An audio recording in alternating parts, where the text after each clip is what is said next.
चलिए टॉपिक लिखिए। जय हिंद बच्चों, सभी का खिरोदर एकेडमी चैनल पर स्वागत है। जैसा कि आप सभी जानते हैं, हम सी टेट और सी जी टेट की कंप्लीटली तैयारी कर रहे हैं।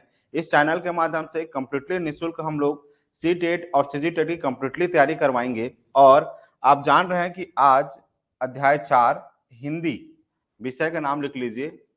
हिंदी एवं शिक्षा शास्त्र का अध्याय 4 हम पढ़ेंगे। भाषा अधिगम में व्याकरण की क्या भूमिका है। इसके पहले अध्याय में हमने भाषा के बारे में देखा, उसके बाद अध्याय 2 देखा, अध्याय 3 देखा।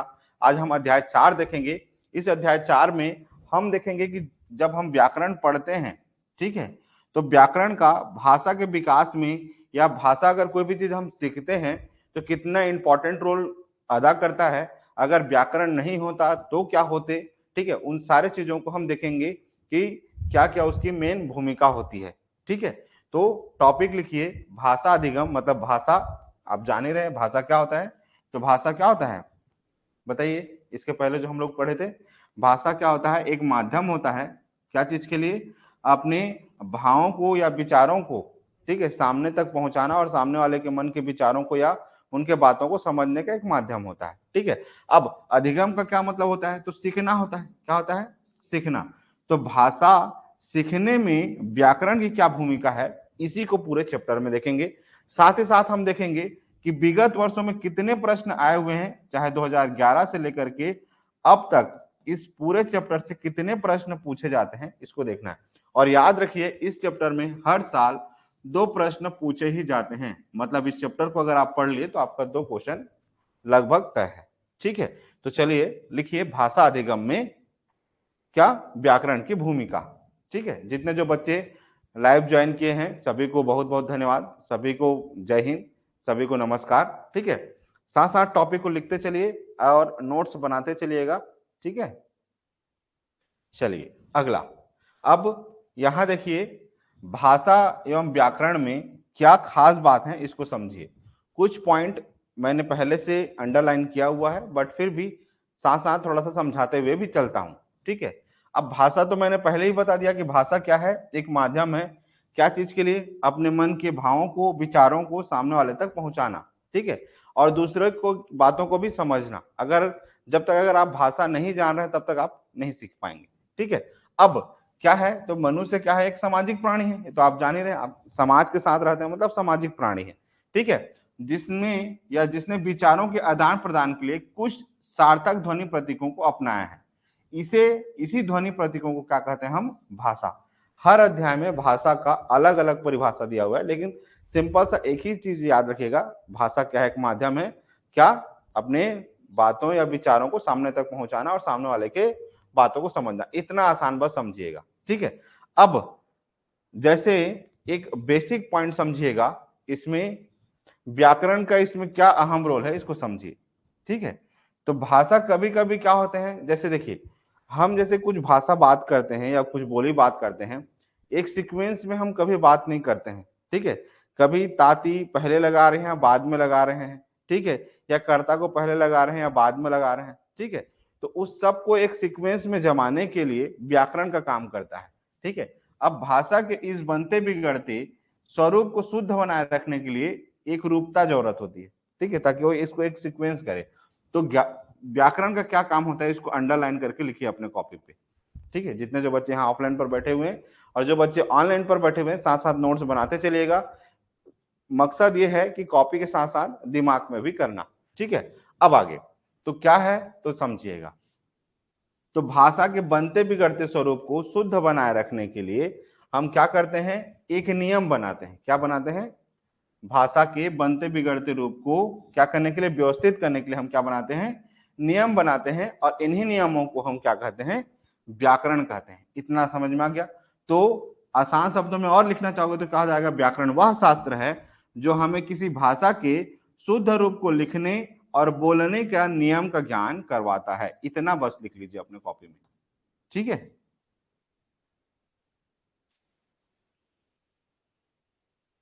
क्या यहां पर लिख लो? क्या लिखोगे?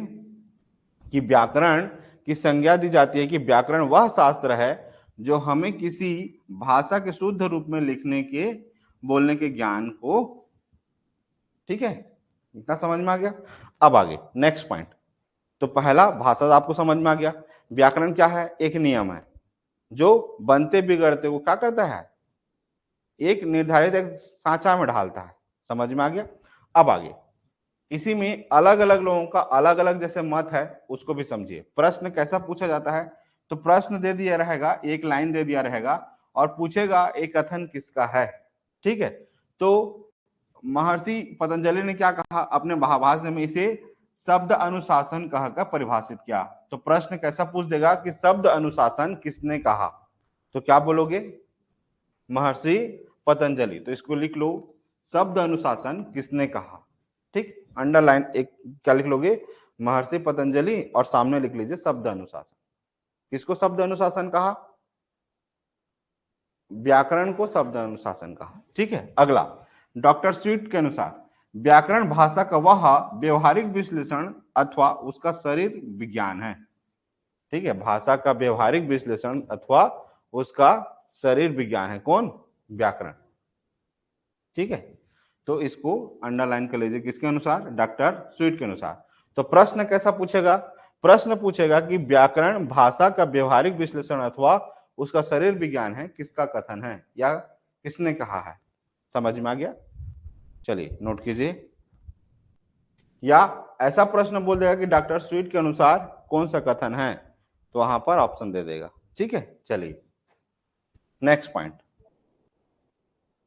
अगला देखिए, महर्षि पतंजलि के अनुसार तो हो गया, ये तो दोनों को बता दिया डॉक्टर स्वीट। अब एक और कथन लिख लीजिए डॉक्टर जैगर के अनुसार। ठीक है, तो अगर प्रश्न अगर पूछ देगा कि प्रचलित भाषा संबंधी नियमों की व्याख्या ही व्याकरण है, ये किसका कथन है, तो क्या बोलोगे? Doctor Jaeger. ठीक है, नोट कर लीजिए, साथ साथ नोट करते चलिएगा जितने जो बच्चे यूट्यूब चैनल पर पढ़ रहे हैं। ठीक है, थोड़ा सा प्रोसेस लंबा है, बट याद रखिएगा ये एक बार अगर नोट्स बन गया तो जीवन में हमेशा काम आएंगे। ठीक है, क्योंकि ये ऐसा विषय है जो आपको जितने जो कॉम्पिटिशन एग्जाम होते हैं वो सब में काम आएगा। ठीक है, चलिए अगला। अब कामता प्रसाद जी ने क्या कहा है, तो इसको लिखिए। तो कामता प्रसाद गुरु ने भी व्याकरण के विषय में लिखा है कि जिस शास्त्र में क्या, जिस शास्त्र में शब्दों के शुद्ध रूप और प्रयोग में नियमों का निरूपण होता है उसे ही हम क्या कहते हैं, व्याकरण कहते हैं। तो इसको भी अंडरलाइन करके लिख लीजिए यहां से। क्या? जिस शास्त्र में शब्दों के शुद्ध रूप और प्रयोगों में नियमों का निरूपण होता है उसे व्याकरण कहते हैं। इसके अनुसार लिख लीजिए कामता प्रसाद जी द्वारा। ठीक है, तो हमने देखा पतंजलि जी का। ठीक है, उसके बाद डॉक्टर स्वीट, जैगर और कामता प्रसाद। तो आपने व्याकरण के 4 परिभाषाएं और साथ साथ एक और, टोटल 5 हो गया। ठीक है, पांचों को भी आप लिख सकते हैं जब अगर आपको लिखने का अगर कभी मौका मिलेगा तब, अदरवाइज आपको तो ऑब्जेक्टिव ही टिक करना है, तब तो कोई दिक्कत नहीं। ठीक है, चलिए आगे बढ़ूं। नेक्स्ट पॉइंट यहां लिखिए, भाषा अधिगम में व्याकरण की क्या भूमिका होती है। तो पहले एक छोटे पॉइंट को समझिए कि व्याकरण में कौन कौन से बातें होती हैं और किस तरीके से परिवर्तन होता है। तो आप जान ही रहे हैं कि भाषा जो है परिवर्तनशील है, हर बार बदलते रहती है। धीरे धीरे धीरे धीरे आप सीखते रहते हैं। पहले आप थोड़ा सा भाषा सीखते हैं, पहले कुछ शब्द जानते हैं, फिर उसके बाद वाक्य में प्रयोग करते हैं, फिर थोड़े थोड़े और सीखते रहते हैं। तो आप में क्या होता है, कंटिन्यू कंटिन्यू क्या होता है, विकास होते रहता है। किसमें? भाषा में। कभी कभी आपका भाषा शैली बिगड़ता भी है, बनता भी है। ठीक है, जब आप क्रोध में हैं तब आपकी भाषा बिगड़ेगी। ठीक है, और जब आप अच्छे हैं तब, वो तो जान ही रहे हैं आप। ठीक, तो विकासशील है भाषा। जैसे जैसे आप पढ़ते जाएंगे किताबें, आपके भाषा का जो विकास होगा वो धीरे धीरे धीरे धीरे पढ़ते जाएंगे। जैसे देखिए यहाँ पे बहुत सारे ऐसे शब्द होंगे जिसको आप पहले नहीं जानते थे लेकिन अब जान गए। जैसे संप्रेषण शब्द है, ठीक है, किसके लिए प्रयोग होता है? हाँ, तो कम्युनिकेशन, आप आदान प्रदान पहले से जान रहे थे लेकिन संप्रेषण शब्द जो है बाद में समझ में आया। ठीक है, तो इसीलिए हर एक शब्द जैसे जैसे आप पढ़ते जाते हैं आपका भाषा का क्या होता है, विकास होते रहता है। अब व्याकरण उसके इस विकास पर नियंत्रण का कार्य करता है। क्या करता है? नियंत्रण का। तो आसान छोटे छोटे पॉइंट पे अगर अपने कॉपी में लिखना चाहोगे तो व्याकरण का कैसे बना लेना, नोट्स बनाना माइंड मैप की तरह। तो एक छोटा सा ऐसे बना लो, क्या? नियंत्रण। क्या करता है, नियंत्रण करता है। तो एक छोटा सा पॉइंट ऐसे करके बना लो अपने कॉपी में।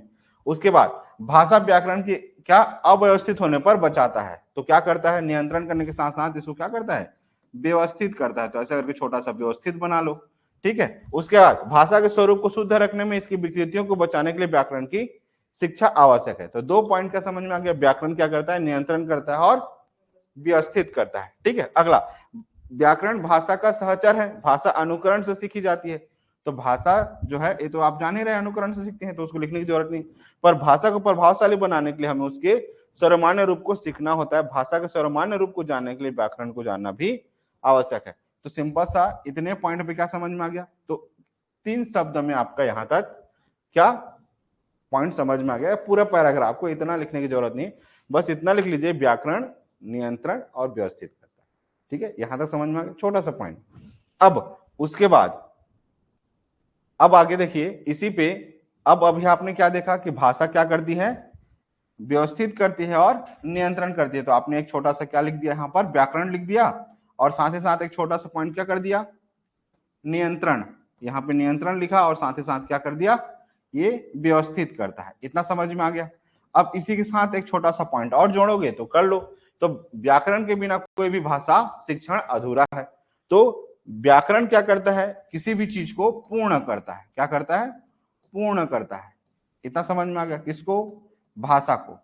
समझ में आ गया, भाषा पूर्ण करता है। तो यहाँ पे लिख लो, छोटा सा और पॉइंट अगर लिखना होगा तो पूर्ण करता है किसको, भाषा को। तो इस तरह से छोटे छोटे पॉइंट बना बना करके नोट्स बनाना, ठीक है। व्याकरण के संपूर्ण ज्ञान के अभाव में ही शुद्ध बोलना और लिखना संभव नहीं है। अगर आपको अगर व्याकरण अगर नहीं है तो आप शुद्ध रूप में नहीं बोल सकते, ठीक है। फिर आप में क्या होगा, आप लड़की को लड़का बना दोगे, लड़का को लड़की बना दोगे। तो इस तरीके से अप डाउन होता है, ठीक है। अब जिस प्रकार किसी शासन को सुचारू रूप से चलाने हेतु पर्याप्त नियम को होना आवश्यक होता है। जैसे देखिए, अगर आपके ऊपर अगर नियम कानून अगर सरकार नहीं लगाती तो हर जगह दंगे फसाद हो जाते, कोई किसी को भी मार देता, कोई किसी को पीट देता, किसी का हत्या हो जाता, किसी का कुछ भी हो जाता, ठीक है। तो सुचारू रूप से चलाने के लिए सरकार आप लोगों के ऊपर क्या करती है, नियम कानून लगाती है, ताकि कोई भी बाहर दायरे से ना जाए या कोई उत्पात ना मचाए, ठीक। ठीक वैसी ही हमारी जो भाषा है, अगर व्याकरण अगर नहीं होता तो फिर हमारे में क्या होते, ढेर सारे गलतियां होती। तो उसी गलतियों को सुधारने के लिए क्या करते हैं, व्याकरण का प्रयोग करते हैं। तो पहला नियंत्रण, व्यवस्थित और भाषा को क्या करता है, पूर्ण बनाता है। इतना समझ में आ गया। अब इतना 3 पॉइंट लिख दिए, तो इतना जो जितना जो एक पेज था उसको कितने में खत्म हो गया, इतने में खत्म हो गया। अब आगे नेक्स्ट पॉइंट, इसी को अब समझिए। व्यवस्थित बनाने के साथ साथ विद्यार्थी द्वारा मानक भाषा को प्रयोग करने हेतु इनका व्याकरण के नियमों को परिचित होना आवश्यक है। तो इतना सारा लिखने की जरूरत नहीं, बस हमने क्या देखा, व्याकरण क्या करता है, भाषा को नियंत्रण करता है, भाषा को व्यवस्थित करता है और भाषा को पूर्ण करता है। तो इतने में खत्म हो गया, ठीक है। अगला, अब लिखिए व्याकरण के शिक्षण के उद्देश्य, ठीक है। अब जब इस तरीके से जब क्वेश्चंस दिए रहेंगे तो आप कैसे बनाओगे अपने कॉपी में नोट्स, तो पहले ऐसे करके उद्देश्य लिख लो। क्या लिख लो, एक ऐसा करके उद्देश्य बना लो, ऐसा छोटा सा पॉइंट, किसका, व्याकरण शिक्षण के क्यों उद्देश्य है, क्यों पढ़ना चाहिए हमको व्याकरण, ठीक। तो सिंपल सा पॉइंट क्या, तो छात्रों को शुद्ध बोलने लिखने और पढ़ने की प्रेरणा देती है। तो पहला छोटा सा पॉइंट लिख लो, शुद्ध। अब शुद्ध में क्या क्या आ जाएगा, तो किसमें, पढ़ने में। तो व्याकरण का उद्देश्य क्या है कि किसको शुद्ध करने में, पढ़ने में। फिर क्या लिख लोगे, बोलने में शुद्ध, क्या करोगे, बोलने में। उसके बाद क्या, लिखने में। ये तीनों में अगर व्याकरण अगर ठीक है तो आप क्या कर लोगे, पढ़ने, बोलने और लिखने में शुद्ध हो जाएगा आपका। साथ ही साथ भाषा संबंधी नियमों से अवगत कराकर छात्रों को शुद्ध भाषा का प्रयोग करना सिखाता है। तो ये तीनों पॉइंट आ गया। क्या, अगर आपका व्याकरण अगर अच्छा है तो भाषा क्या हो जाएंगी, आप सही ढंग से पढ़ना भी सीख जाओगे, सही ढंग से बोलना भी सीख जाओगे और लिखना भी सीख जाओगे। इतना समझ में आ गया, एक छोटे से पॉइंट से। तो छोटा छोटा पॉइंट बनाते चलो, ठीक है। छात्रों को ध्वनियों के मध्य के सूक्ष्म अंतर, शब्द योजना, शब्द शक्तियों एवं शुद्ध वर्धनी का ज्ञान कराना, ठीक है। जैसे मैंने एक कॉमा का मतलब बताया था, कौन सा याद है, पिछला क्या क्या, मारो मारो मत जाने दो। अब इस सेंटेंस से, इस वाक्य से समझना क्या लिखा हुआ है, मारो मत जाने दो। अगर व्याकरण अगर आपकी गलती है, क्या इस सेंटेंस से समझिएगा, किसी का जीवन कैसे चला जाता है और किसी का जीवन बच कैसे जाता है, इसका समझना कि व्याकरण का क्या महत्व है, इस सेंटेंस से आपको समझ में आएगा।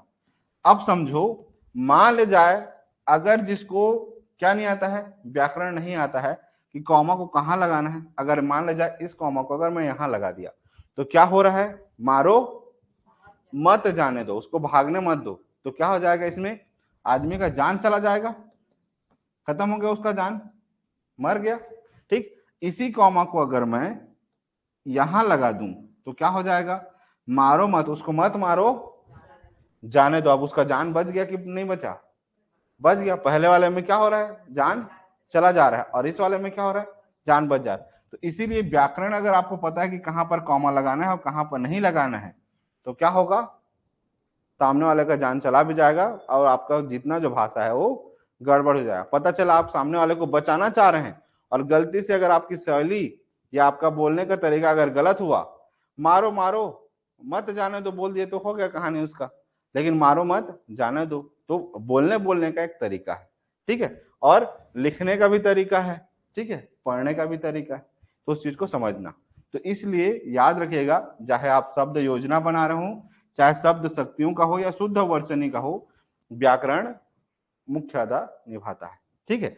अब छात्रों को शब्द सुक्ति, लोकोक्ति, मुहावरे आदि का प्रसंग अनुकूल अर्थ निकालने और स्वर आघात एवं बाल आघात के अनुसार अर्थ बोध कराने के योग्य बनाता है, ठीक है। तो इतना कठिन जानने की जरूरत नहीं है, इतना बस लिख लो काफी है, ठीक है, क्योंकि आपको लिखना ज्यादा है नहीं, तो बस एक इतना पॉइंट याद रखना, बाकी उतना ज्यादा जरूरत का नहीं है। अब आगे व्याकरण के अंग, इसको लिख लो, ठीक है। प्रश्न अगर पूछ दिया तो क्या होंगे, तो लिखिए व्याकरण के अंग से संबंधित, तो भाषा ध्वनियों पर आधारित होती है, किस पर आधारित होती है, तो अगर मान लीजिए अगर ऑब्जेक्टिव में पूछ लिया कि भाषा जो है किस पर आधारित होती है, तो किस पर बोलोगे, ध्वनियों पर आधारित होती है। ध्वनियों से क्या बनते हैं, शब्द क्या बनते हैं, तो लिख लीजिए यहां पर सबसे पहले एक छोटे पॉइंट से मैं आपको फ्लो चार्ट बनाता हूं, ठीक है। तो देखो पहले आ गया ध्वनि, ध्वनि से क्या बनेंगे बताइए, शब्द, ठीक है। उसको और छोटा अगर करें तो क्या हो जाएगा, पहले अक्षर, क्या ध्वनि अक्षर एक ही बात है। वर्ण, वर्ण आप लोग हिंदी में पढ़े होंगे, ठीक है। वर्ण से क्या बनता है, क्या बनता है, हाँ ठीक है। तो ध्वनि, चलो ज्यादा कॉम्प्लिकेटेड नहीं करते, थोड़ा और आसान कर देते। ध्वनि, ध्वनि से क्या बना, शब्द, और शब्दों के समूह से क्या बनता है, बोलो, शब्दों के समूह से क्या बनता है, वाक्य, और वाक्यों के समूह से क्या बनता है, गद पद, ठीक है। अब वाक्यों के सारे समूह को फिर क्या बोलेंगे, भाषा, ठीक है। और भाषा को व्यवस्थित रूप में लिखना क्या कहलाएगा, व्याकरण, एक नियम में ढाल देना, ठीक। तो भाषा ध्वनियों पर आधारित होती है, ध्वनियों से क्या बनते हैं, शब्द, और शब्दों से क्या बनते हैं, वाक्य बनते हैं। तो इस आधार पर व्याकरण के 3 अंग हो गए, क्या, वर्ण विचार, शब्द विचार और वाक्य विचार। मतलब पहला क्या हो गया, वर्ण से संबंधित, ये पहला पॉइंट हो गया। दूसरा क्या हो गया, शब्द विचार हो गया, और तीसरा क्या हो गया, वाक्य विचार हो गया। ये 3 पॉइंट हो गए, और यही तीनों से फिर क्या बनता है, व्याकरण बनता है। इतना समझ में आ गया, नोट करते चलिए। जितने जो बच्चे YouTube चैनल पे पढ़ रहे हैं सभी को बहुत बहुत धन्यवाद। जो बच्चे एप्लीकेशन पे पढ़ रहे हैं एकदम नोट्स बनाते चलिएगा, छोटे छोटे पॉइंट पे बनाते चलिएगा, रफ वर्क करते चलिएगा, क्योंकि ये हिंदी भाषा है, कहानी जैसे सुनते चलिएगा और छोटे छोटे रफ वर्क करते चलिएगा। तो हमने छोटे पॉइंट क्या समझा कि ध्वनि में क्या होते हैं, तीन पार्ट हमने देखा, क्या मतलब व्याकरण में कितने पार्ट, 3 पार्ट, कौन कौन सा, ध्वनि, शब्द और वाक्य। इतना समझ में आ गया। अब आगे वर्ण विचार के अंतर्गत क्या आते हैं, इसको लिखिए। अब यहां पर एक छोटा सा हेडिंग लिख लीजिए, वर्ण विचार, ठीक है। अब इस वर्ण विचार में छोटा सा पॉइंट अगर लिखेंगे तो वर्ण विचार के अंतर्गत क्या होता है, तो वर्णों से संबंधित उनके आकार, कि वर्ण का आकार क्या होगा। तो एक छोटा सा पॉइंट कैसे बनाओगे, अगर अपने नोट्स अगर बना रहे होंगे तो इस तरीके से वर्ण विचार लिख लीजिए, और इसके अंतर्गत क्या क्या आएगा, तो यहां लिख लीजिए आकार, यहां क्या लिख लेंगे, दूसरा उच्चारण, ठीक है। उसके बाद इसका वर्गीकरण, वर्गीकरण का मतलब क्या होता है, अलग अलग भाग में तोड़ना। उच्चारण कैसे, जैसे किससे, जीभ से बोल रहे हैं, तालु से बोल रहे हैं, कंठ से बोल रहे हैं, ये उच्चारण के आधार पर उसका आकार छोटा है कि बड़ा है। जैसे अ छोटा है, आ बड़ा है, ई बड़ा ई, ठीक है। तो उस तरीके से छोटा बड़ा आकार के अनुसार, ठीक है। तो उनके मेल से शब्द बनाने के नियम आदि का उल्लेख करना, किसके संबंधित, वर्ण विचार। तो 3 पॉइंट क्या क्या, आकार, उच्चारण, वर्गीकरण, ठीक है। इस तीनों का क्या करना, इन सभी के मेल का नियम बनाना, किसके अंतर्गत आएगा, व्याकरण के नीति से संबंधित वर्ण विचार। तो वर्ण विचार में हम किसके नियम को देखेंगे, उसके आकार, उसके उच्चारण और वर्गीकरण। इतना समझ में आ गया, ये होता है वर्ण विचार में। इसी को शब्द विचार में देखो। अब अगला लिखिए शब्द विचार। तो शब्द विचार का अपने कॉपी में एक छोटा सा ऐसा करके नोट कर लीजिए। और शब्द विचार में क्या क्या सीखेंगे, तो शब्द विचार संबंधी क्या देखेंगे आप, भेद, ठीक है। भेद के बाद उत्पत्ति, तो छोटा सा पॉइंट इस तरीके से उत्पत्ति बना लीजिए। उत्पत्ति के बाद क्या बनाएंगे, रचना। तो इस तरीके से ये कितना हो गया, ये तीनों पॉइंट रचना से संबंधित आप विवरण देखते हैं, ठीक है। छोटा छोटा पॉइंट 3 हो गया। अब इसके बाद आप क्या करेंगे, वाक्य विचार। तो वाक्य विचार को फिर ऐसे लिख लीजिए। और वाक्य विचार के अंतर्गत क्या क्या पॉइंट रखेंगे, तो वाक्य से संबंधित भेद, फिर से एक छोटा सा पॉइंट लिख लीजिए, भेद। उसके बाद यहां पर क्या लिख लेंगे, अन्वय। और अगला विश्लेषण। विश्लेषण मतलब अलग अलग करना, क्या करना, विश्लेषण करना, उसको देखना, एनालिसिस करना, बारीक से चेक करना, ठीक है। विश्लेषण, संश्लेषण, ठीक है, रचना, ठीक है, और उनके अवयव को जानना, ठीक है। ये इसके अंतर्गत आ जाएंगे, किसके, वाक्य विचार के अंतर्गत आएंगे, ठीक है। बनाने के सारे नियम की जानकारी को जानना, ठीक है। तो व्याकरण के कितने अंग हो गए, 3 अंग हो गए, ध्वनि विचार, शब्द विचार और वाक्य विचार। अब वर्ण विचार में हमने देखा उसके आकार, आकार के साथ साथ हमने क्या देखा, उच्चारण और वर्गीकरण। फिर उसके बाद शब्द विचार में क्या देखा, भेद मतलब प्रकार, ठीक है, भेद देखा, उत्पत्ति देखा और रचना देखा। वैसी वाक्य विचार में हम इसको देखें, ठीक है। समझ में आ गया। अगर प्रश्न पूछा जाएगा कि व्याकरण के कितने अंग, तो क्या बोलोगे, 3 अंग। समझ में आ गया, 3 अंग कौन कौन सा, वर्ण विचार, शब्द विचार, वाक्य विचार। समझ में आ गया। आगे बढ़ूं तो हमने सबसे पहले क्या देखा, भाषा किसे कहते हैं, व्याकरण किसे कहते हैं। व्याकरण से संबंधित 4 हमने किनका किनका देखा,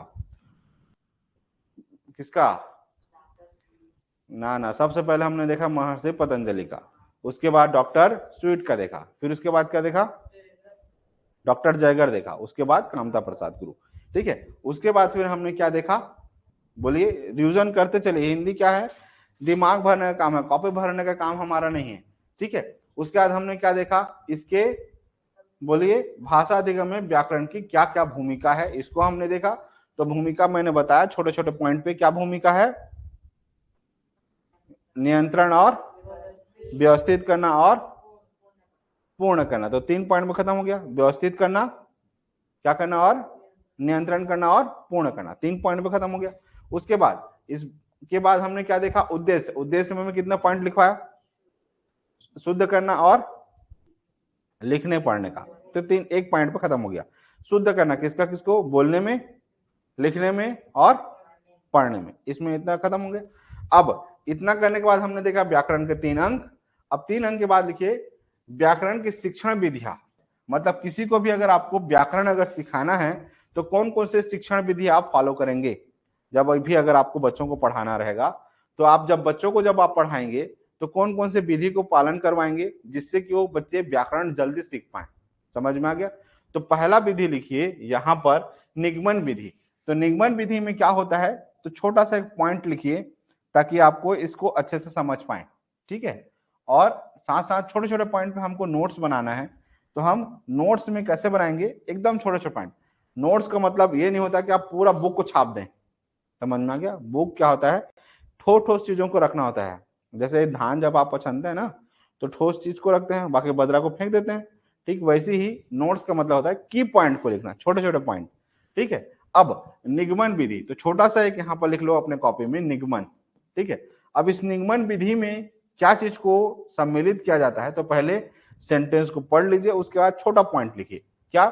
यह व्याकरण शिक्षण की प्राचीनतम विधि है, सबसे पुरानी है। ठीक है, तो छोटा सा पॉइंट अगर लिखना होगा तो यहाँ पर क्या लिख लेंगे, ये क्या है, प्राचीनतम विधि है। क्या लिख लोगे, प्राचीनतम विधि है। ये पहला पॉइंट हो गया। दूसरा, इस विधि में विद्यार्थियों को सर्वप्रथम व्याकरण के नियम कंठस्थ करवाया जाता है। तो पहले क्या याद करवाएंगे, किसको, नियम को। तो ये हो गया नियम। तो निगमन से याद रखना नियम, क्या याद रख लेना, निगमन से क्या याद रख लेना, नियम से संबंधित। निगमन से क्या याद रखोगे, नियम। ठीक है, तो निगमन विधि में क्या है, ये प्राचीनतम विधि है जिसमें क्या याद करवाया जाता है, नियम याद करवाया जाता है। उसके बाद फिर क्या करते हैं, नियम के बाद यहां लिख लीजिए उदाहरण से समझाते हैं। क्या करते हैं, उदाहरण दे करके उसको क्या लेकर के आना, व्यवहार में लेकर के आना। किसमें लेकर के आना, व्यवहार में प्रयोग करना। इतना छोटे से पॉइंट में क्या हो गया, खत्म हो गया। कौन सा, निगमन विधि। तो निगमन विधि में सिंपल सा दिमाग में क्या याद रखोगे कि हमको क्या करना है, नियम के माध्यम से उसको क्या करना, उदाहरण देना और उदाहरण को उसको जीवन में प्रयोग लाना। समझ में आ गया? ठीक है। अब तो सबसे पहला क्या हो गया, अब सूत्र विधि, क्योंकि नियम में क्या होगा, पहले सूत्र देखेंगे फिर पुस्तक विधि। तो अब यहां पर लिख लीजिए इसी का विधि। तो विधि में यहां पर एक छोटा सा पॉइंट लिख देता हूं, विधि। और विधि को यहां पर दो पार्ट में काट दो इधर। ठीक है, तो पहला लिख लो सूत्र विधि, तो यहां पर सूत्र विधि। इधर लिखना चाहोगे तो इधर लिख लो, जो जहां पर आपका जगह बन रहा है। ठीक है, अब सूत्र विधि में अध्यापक छात्रों को व्याकरण संबंधी कुछ सूत्र बता देते हैं और शिक्षार्थी उन्हें समझे बिना ही कंठस्थ कर लेते हैं। मतलब रट लेना। जैसे क्या, पहले क्या आते हैं, सब्जेक्ट, फिर उसके बाद क्या आता है, पढ़े है ना व्याकरण, इंग्लिश में क्या पढ़े हो, कुछ भी ऐसा नहीं है। ठीक है, तो याद रखना। तो सबसे पहले क्या, सूत्र। सूत्र में क्या करते हैं, टीचर क्या कर दिया, जैसा शिक्षक सूत्र बताया उसको बच्चे क्या कर लेंगे, याद कर लेंगे। ये हो गया क्या, सूत्र विधि। अब पुस्तक विधि, सूत्र विधि का यह परिवर्तित रूप है, उसी का बदला हुआ रूप है। इस विधि में नियमों का ज्ञान कराने हेतु छात्रों को व्याकरण की पुस्तक दे दी जाती है और छात्र उसमें से नियमों को याद कर लेते हैं। मतलब पहले वाले में क्या बता रहे हैं, शिक्षक बता रहे हैं, और दूसरे वाले में पुस्तक से बच्चे देख करके क्या कर रहे हैं, उसके नियम को याद कर रहे हैं। इतना समझ में आ गया? तो फिर से निगमन विधि मतलब क्या, ये सबसे प्राचीनतम विधि है। तो सबसे पहले प्राचीनतम विधि क्या याद करते हैं, तो उसके नियम को याद करते हैं। अब नियम में पहले याद किए, याद करने के बाद उसको उदाहरण दिए, उदाहरण को फिर क्या करना, व्यवहार में प्रयोग करना। इतना समझ में आ गया? अब इतना समझ में आने के बाद निगमन विधि में क्या क्या, सूत्र। तो सूत्र पहले शिक्षक सिखाएगा, शिक्षक लिखवा दिया, बच्चे उसको याद कर लिए। ये हो गया सूत्र विधि। अब पुस्तक विधि में क्या होंगे, बच्चों के पास बुक आ जाती है, बुक, आप बच्चों को बुक दे दिए, बच्चे जो है ना व्याकरण का बुक देख करके क्या करते हैं, उसको याद कर लेते हैं। तो ये क्या हो गया, सूत्र विधि हो गया और पुस्तक विधि। इतना समझ में आ गया? अब इसी के बाद आगे लिखो एक छोटा सा पॉइंट। ठीक है, यहां अधिकांश विद्वान निगमन विधि को अमनोवैज्ञानिक और अरुचिकर मानते हैं। अब अरुचिकर क्यों मानते हैं, क्योंकि रुचि क्यों नहीं होगा, अगर मैं जबरदस्ती अगर आपको याद करवा दूंगा, रटवा दूंगा, ठीक है, आपको मजा आएगा? जबरदस्ती रटना, हाथी को घोड़ा है, घोड़ा है, घोड़ा है, वो बच्चा समझ नहीं पा रहा कि हाथी है, इसको घोड़ा क्यों मान रहे हैं। समझ में आ गया? तो इसीलिए जितने जो है अधिकांश विद्वान इसको क्या मानते हैं, अमनोवैज्ञानिक। मन को अच्छा लगता ही नहीं है, मन को रुचिकर लगता ही नहीं है। ठीक है, क्योंकि इस विधि में नियम केवल याद करवाते हैं। क्या कर जाते हैं, नियम को केवल याद करवाया जाता है। इस प्रणाली में चिंतन करना कि क्यों याद कर रहे हैं भाई, इसके पीछे क्या मंशा है, क्या उद्देश्य है, उसको ना तो निरीक्षण करता है, ना नियमीकरण का अवसर नहीं मिलता है। अतः यह विधि त्याज्य है। समझ में आ गया? तो निगमन विधि में केवल नियम को याद कर लेते हैं, तो इससे क्या हो रहा है, रुचिकर पैदा नहीं होता, केवल बस रट लिए तो रट लिए। ठीक है, जैसे आपने संस्कृत में बालका बालका वाला आपने याद किया होगा, तो बहुत कभी कभी याद ही नहीं करते हैं हम लोग, छोड़ देते हैं। ठीक है, अगला लिखिए आगमन विधि। अब आगमन विधि में क्या होगा, इस विधि में छात्र उदाहरण की सहायता से व्याकरण के सामान्य सिद्धांत तक पहुंचते हैं। ठीक है, तो लिखिए आगमन विधि, ये रुचिकर है। क्यों, क्योंकि यहां पर हम किससे सीख रहे हैं, उदाहरण से सीख रहे हैं, तो लिख लीजिए आगमन विधि। ठीक है, आगमन विधि से हम किससे सीखते हैं? उदाहरण के माध्यम से। तो उदाहरण के माध्यम से सीखते हैं, लिखिए उदाहरण के माध्यम से सीखते हैं। ठीक है, अब इसके कितने भेद हैं? तो 4 भेद हैं, लिखिए 4 भेद। अब इस 4 भेद में इसको 4 पार्ट में इस तरीके से अगर अपने नोट्स में बनाना होगा तो 4 इस तरीके से खंड बना लीजिए, ताकि एक एक भेद के बारे में एक एक चीजों को लिख पाए। इस तरीके से छोटे छोटे नोट्स बनाते हैं। ठीक है, अब आगे तो आगमन विधि में क्या होगा? निगमन में नियम किए, आगमन में उदाहरण से सीखे। अब आगमन विधि के 4 भेद में देखिए चारों भेद। ठीक है, तो मैंने अभी क्या बताया आपको, नोट्स कैसे बनाने हैं। तो एक छोटा सा आपने क्या बना दिया, एक यहाँ पर आगमन लिख दिया, और आगमन में आपने देखा कि इसको किससे सीखते हैं? उदाहरण से सीखते हैं। किससे सीखते हैं? उदाहरण से। अब इसे कितने भेद? 4 भेद। तो यहाँ पे 4 बना लीजिए और चारों को अलग अलग इस तरीके से लिख लीजिए। अब पहला क्या दिख रहा है? तो पहला दिख रहा है उदाहरण, तो यहाँ पर लिख लीजिए उदाहरण। अब इस उदाहरण पे क्या लिखेंगे? तो सर्वप्रथम बच्चों के सामने एक ही प्रकार के कई उदाहरण प्रस्तुत किए जाते हैं। तो यहाँ पर क्या करते हैं? उदाहरण प्रस्तुत किए जाते हैं। तो लिख लीजिए उदाहरण प्रस्तुत किए जाते हैं। ठीक है, अब अगला निरीक्षण। तो दूसरा पॉइंट पे लिख लीजिए यहाँ पर निरीक्षण। और इस निरीक्षण पे क्या होगा? तो इसको भी अगर लिखना होगा तो छात्र इन उदाहरणों को देखते हैं और इनका विश्लेषण करते हैं, और इनमें से समानता होती है और उनका पता लगाते हैं कि इनमें क्या समानता है। 3-4 एग्जाम्पल दिए, 3-4 एग्जाम्पल को बच्चे आपस में क्या करते हैं? विश्लेषण करते हैं कि इनमें आपस में क्या समानता है, क्या समानताएं नहीं है। तो निरीक्षण करना और उसका क्या करना? विश्लेषण करना। ये हो गया विश्लेषण करना। ठीक है, विश्लेषण में समानता असमानता को पता करना, समानता और असमानता को विश्लेषण करना। ठीक है, अब अगला पॉइंट लिखिए सामान्यीकरण। ठीक है, क्या? सामान्यीकरण। अब इसका क्या मतलब होगा? तो इस समानता को वे नियम का रूप देते हैं। तो समानता को क्या करना? नियम का रूप देना। तो नियम का रूप देना। ठीक है, रूप देना। अगला पॉइंट परीक्षण। तो निकाले गए नियम की सत्यता हेतु अध्यापक उनका परीक्षण करते हैं। तो लास्ट वाला क्या हो जाएगा? परीक्षण मतलब परीक्षा लेना। ठीक है, परीक्षण मतलब क्या करना? परीक्षा लेना या देखना या किसी एक्सपर्ट के माध्यम से उसको बताना। ठीक है, परीक्षा लेना समझो, परीक्षा लेना आसान शब्दों में। ठीक है, तो निगमन में हमने देखा नियम को रटना रुचिकर है नहीं। ठीक है, अच्छा लगता नहीं है। ठीक है, अगला देखा हमने आगमन विधि। आगमन विधि में क्या देख रहे हैं हम? उदाहरण के माध्यम से सीख रहे हैं। और इसके कितने भेद होते हैं? 4 भेद। उदाहरण, उदाहरण को प्रस्तुत करना, उदाहरण प्रस्तुत करने के बाद हम क्या करें? निरीक्षण करें, उसका विश्लेषण करें कि ये समानता इनमें आपस में है कि नहीं है, क्या समानता है। ठीक है, उसके बाद इसी में सामान्यीकरण है। नियम का क्या करते हैं? रूपरेखा तैयार करते हैं, रूप देना। ठीक है, उसके बाद परीक्षण करते हैं। तो परीक्षण मतलब क्या? परीक्षा लेना। इतना समझ में आ गया? इतने पॉइंट जितना जो मैं पढ़ाया, इसमें अगर कहीं पे डाउट है तो बताइए। कंप्लीट है? समझ में आ गया? पेज को पलटिए। जितने जो बच्चे YouTube चैनल पे पढ़ रहे हैं, जितना अभी तक मैंने पढ़ाया, अगर कहीं पर भी अगर थोड़ा सा भी अगर डाउट है तो पूछिए। ठीक है, अगर कंप्लीट समझ में आ गया होगा तो सारे के सारे बच्चे लिखिए यस सर, हाँ हमें बिल्कुल समझ में आ रहा है। ठीक है, अपने पूरा सेंटेंस करके बताइएगा, खाली यस सर मत लिखिएगा। हाँ, समझ में आ रहा है कि नहीं आ रहा है, क्या इजी वे से समझ में आ रहा है, उसको जरूर लिखिएगा, जितने जो बच्चे यूट्यूब चैनल पे पढ़ रहे हैं।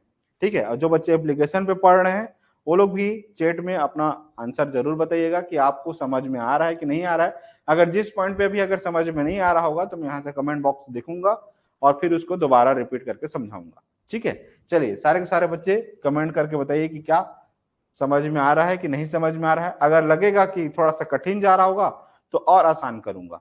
ठीक है, चलिए, तो ये हो गया रुचिकर विधि, क्योंकि इसमें क्या करते हैं हम पहले एकदम सरल चीजों को सीख रहे हैं, फिर उसके बाद कठिन पे जा रहे हैं। तो अगर इसमें अगर तुलना करें किसके किसके में, निगमन और आगमन में, तो निगमन क्या हो रहा है? हम केवल रट रहे हैं। ठीक है, तो वो हमको क्या लगता है? रुचिकर नहीं लगता है। ठीक है, अच्छा ही नहीं लगता है। ठीक है, अब अमनोवैज्ञानिक है। ठीक है, अच्छा लगता है नहीं। अब इसी को अगर आगमन में देखें तो क्या होगा? ये रुचिकर है, अच्छा लगता है, क्योंकि हम उदाहरण को देख देख करके सीख रहे हैं। ठीक है, तो दोनों आपस में दिमाग में क्या करना, तुलना करना। ठीक है, अगला लिखिए भाषा संसर्ग विधि। ठीक है, अब भाषा संसर्ग विधि में क्या होता है, ठीक है, छोटा सा एक पॉइंट हम लोग नोट्स बनाते चलेंगे, ठीक है, और उसको समझने का प्रयास करेंगे। तो थोड़ा सा पहले समझ लीजिए, उसके बाद हम एक छोटा सा नोट्स भी तैयार कर लेंगे। ठीक है, तो साथ ही साथ भाषा संसर्ग विधि क्या होता है, तो अपने कॉपी में एक छोटा सा करके भाषा लिखिए। ठीक है, और भाषा संसर्ग के साथ साथ नोट्स बनाते चलिए कि भाषा संसर्ग विधि में क्या होगा। तो इस तरीके से एक छोटा सा बना लीजिए, और इनसे के अंतर्गत क्या लिखेंगे, तो लिखिए उच्च माध्यमिक स्तर के विद्यार्थियों के लिए उपयोगी है, जिसमें भाषा पर अधिकार रखने वाले कतिपय लेखकों की कृतियां पढ़ाई जाती हैं। ठीक है, तो लिख लीजिए यहां पर लेखकों की कृतियां पढ़ाई जाती हैं, लेखकों की कृतियां पढ़ाई जाती हैं। तो लिख लीजिए यहां पर कृतियां पढ़ाई जाती हैं। ठीक है, इतना समझ में आ गया। एक सिंपल सा भाषा संसर्ग विधि में लेखकों क्या कृतियां पढ़ाई जाती हैं, इतना समझ में आ गया। और इतना समझ में आने के बाद हम आगे क्या देखेंगे, इसी को नोट करते चलिए, फिर उसके बाद आगे बढ़ते हैं। ठीक है, अब इसी को थोड़ा सा और किनारे थोड़ा सा छोटा कर दे रहा हूं, ठीक है, ताकि आप लिख पाए। अब देखो हमने क्या देखा कि हम भाषा संसर्ग विधि में क्या देख रहे हैं, बोलिए, लेखकों की कृतियां देख रहे हैं। क्या देख रहे हैं, लेखकों की कृतियां। अब इसी में 3-4 पॉइंट अगर और लिखना होगा तो लिख लीजिए, एक एक करके मैं छोटा छोटा कर दे रहा हूं ताकि आप अच्छे से देख पाए। ठीक है, अब देखिए यहां क्या हो रहा है, तो छात्र भाषा के सही रूप का ज्ञान प्राप्त करते हैं, लेकिन यह विधि अपने आप में पूर्ण नहीं है। अब क्यों पूर्ण नहीं है, इसको देखना।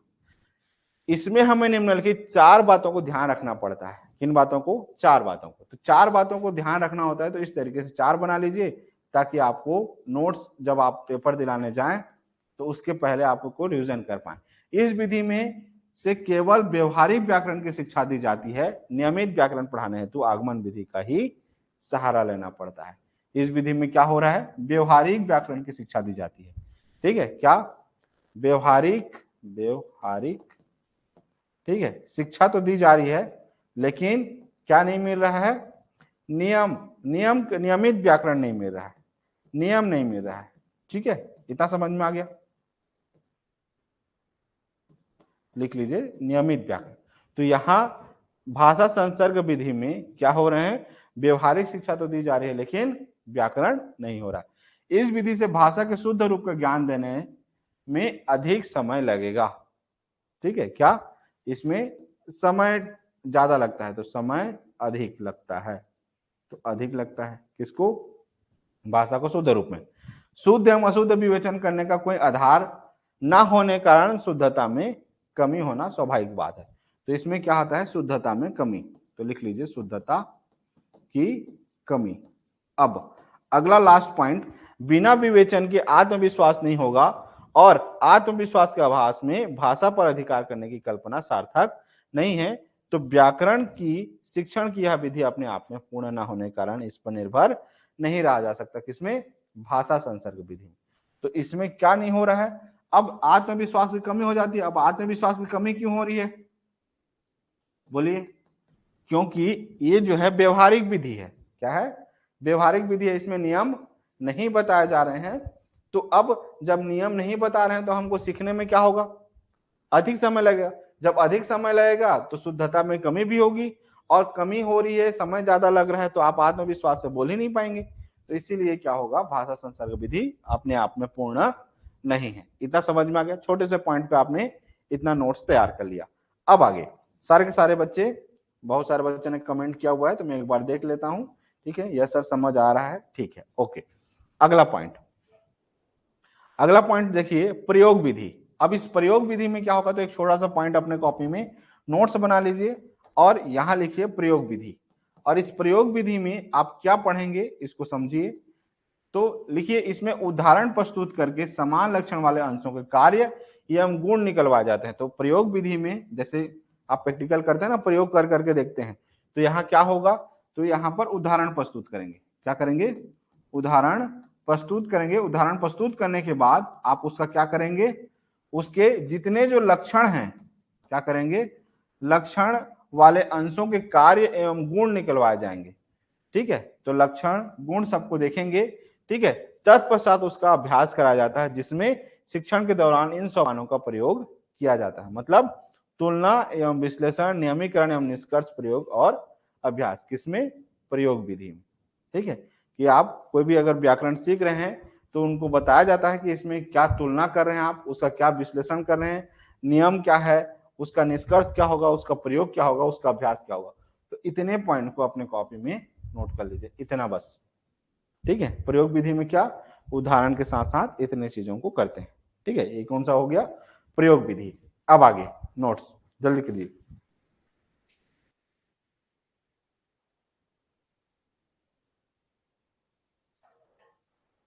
ठीक है, आगे बढ़ूं। नेक्स्ट, जल्दी नोट कीजिए।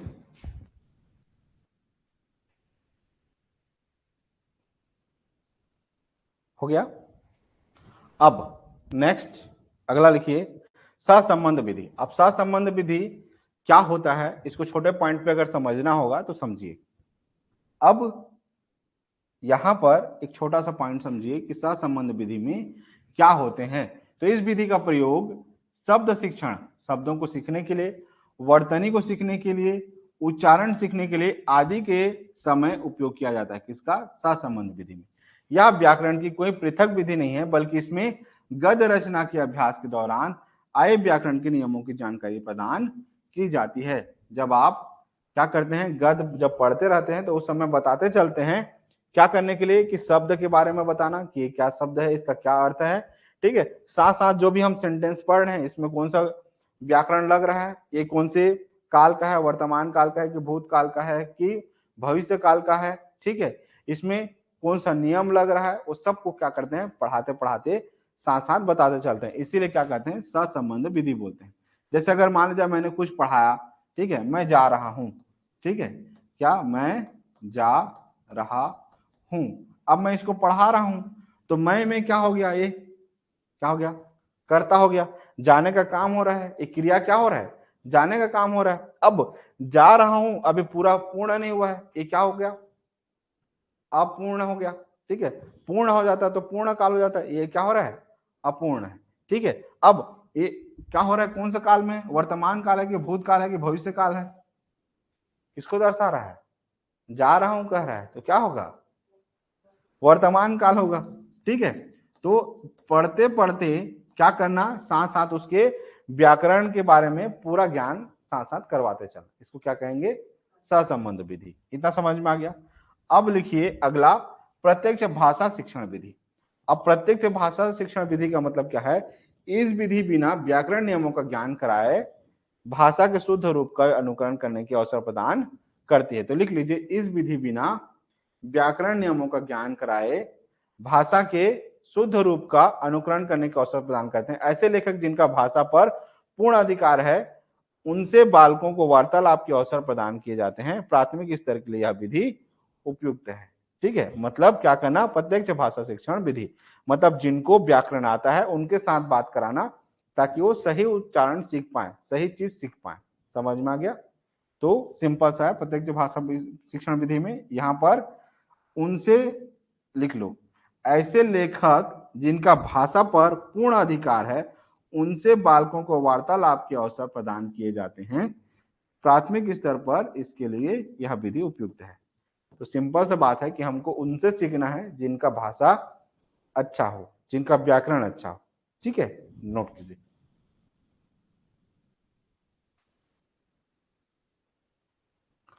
अगला पॉइंट,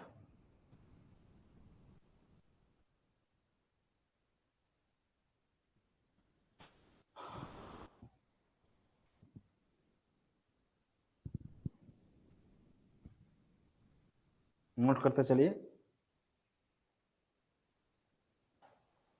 नेक्स्ट पॉइंट अगला, जल्दी कीजिए, समवाय विधि। अब समवाय विधि में क्या होता है इसको समझिए। तो समवाय विधि का मतलब समझिए आसान से। तो समवाय विधि, इस विधि के प्रतिपादकों का मत है कि व्याकरण की शिक्षा स्वतंत्र रूप से न दे करके विद्यार्थियों को साहित्य के प्रतिष्ठित विद्वानों की रचनाएं पढ़ाई जाए। क्या, व्याकरण का स्वतंत्र रूप ना पढ़ा करके विद्यार्थियों को साहित्य के प्रतिष्ठित विद्वानों की रचनाएं पढ़ाई जाए। क्यों?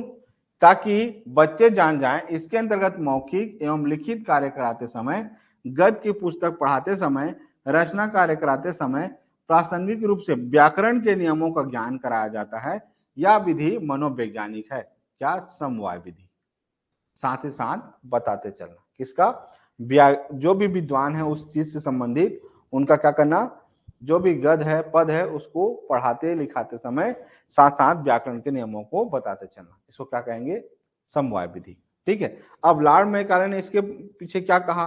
तो बालक उस भाषा को शीघ्र से सीखता है जिसका व्याकरण वह नहीं जानता। यह विधि उच्च कक्षाओं के अनुरूप है। ठीक है, बालक उस भाषा को शीघ्र सीखता है जिसका व्याकरण वह नहीं जानता है। ठीक है।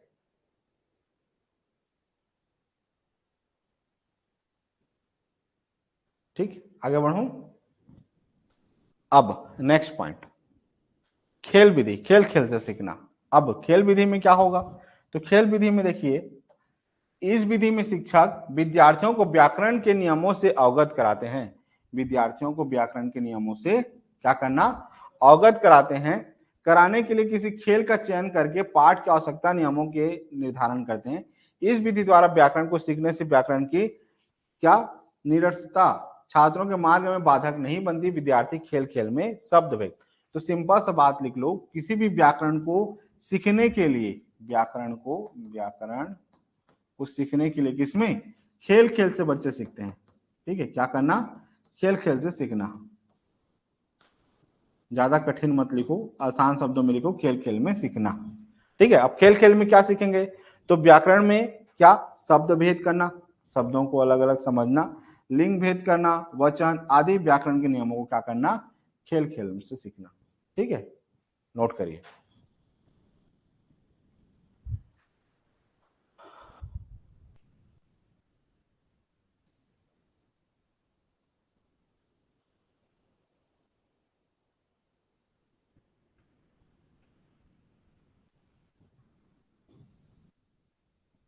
हो गया? अब लिखिए व्यवहारिक व्याकरण शिक्षण विधि। ठीक है। अब व्यवहारिक शिक्षण विधि क्या होगा? तो इसको समझिए, बेसिक पॉइंट।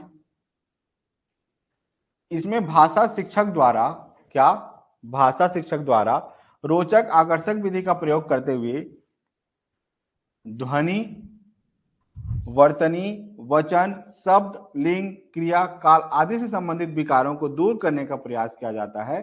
इसके सोपान के द्वारा क्या दिया जाता है? उदाहरण प्रस्तुत करते हैं, प्रश्न पूछते हैं, प्रश्न पूछे उत्तर पूछे। ठीक है। उसके बाद नियमीकरण, नियम बताना। तो ये होता है व्यवहारिक व्याकरण शिक्षण विधि। नोट कीजिए, छोटा पॉइंट। अभी सबको पूछूंगा एक एक करके लास्ट में। ठीक है, तो इसलिए याद करते चलिएगा ताकि मुझे पता चले कि आपने कितना ध्यान दिया है और कितना रिवीजन किया है। ठीक है। जो बच्चे YouTube चैनल पे पढ़ रहे हैं, जो एप्लीकेशन पे पढ़ रहे हैं, साथ साथ अभी पूछूंगा लास्ट में, और एप्लीकेशन वालों को अभी कॉल करके भी पूछूंगा कि आपने क्या सीखा। ठीक है।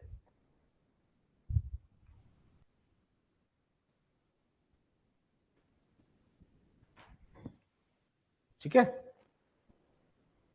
चलिए क्या होगा आंसर? हो गया, लिख लिए। अगला लिखिए विश्लेषण विधि।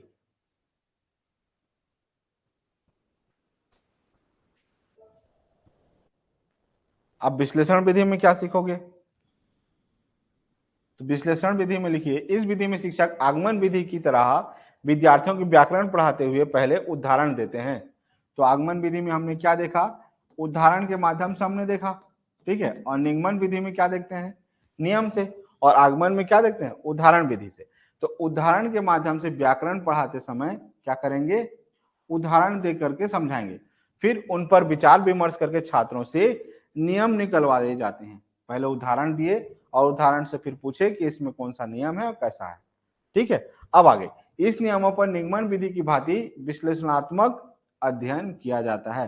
तदुपरांत विद्यार्थी परीक्षण के नियमों से उदाहरण की ओर जाते हैं। इस विधि द्वारा छात्रों में व्याकरण के नियमों को जानने के प्रति रुचि उत्पन्न होने के कारण इसे व्याकरण शिक्षण विधि की सर्वोत्तर विधि मानी जाती है। तो यहां पर लिख लो क्या करना? उदाहरण दे करके उस पर विचार विमर्श करना।